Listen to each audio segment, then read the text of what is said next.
Maxi sequestro di beni per 25 milioni di euro eseguito dalla Direzione Investigativa Antimafia nei confronti dell'imprenditore palermitano Salvatore Vetrano, 42 anni. Secondo gli investigatori, Vetrano sarebbe il collettore dei guadagni illeciti delle organizzazioni mafiose, in particolare della famiglia di Corso Calatafimi. Vicino ai Graviano e al figlio di Totorina, Giuseppe Salvatore, Vetrano è anche proprietario del ristorante Lorca d'Isola delle Femmine e dell'azienda di prodotti surgelati Veragel di Carini. Entrambe le attività sono state sequestrate dagli uomini della DIA di Palermo insieme ad altre 6 aziende, 2 veicoli di grossa cilindrata, 2 imbarcazioni da diporto di oltre 20 metri, 20 immobili fra appartamenti, magazzini e terreni ubicati a Palermo, Carini, Trabia, Marsala e Sciacca, rapporti bancari ed assicurativi.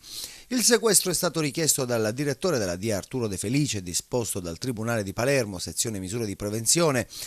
Già nel luglio del 99 Salvatore Vetrano e suo padre Giacomo erano stati arrestati perché, in accordo con la famiglia mafiosa palermitana di Corso Calatafimi, avevano nascosto in una cella frigorifera della Veragel il carico di pesce proveniente da una rapina a un autotrasportatore commessa da soggetti vicini alla famiglia mafiosa. Nel febbraio del 2002 Vetrano è stato arrestato perché è ritenuto responsabile di aver rapinato un carico di pesce congelato in concorso con altri soggetti organici a Cosa Nostra.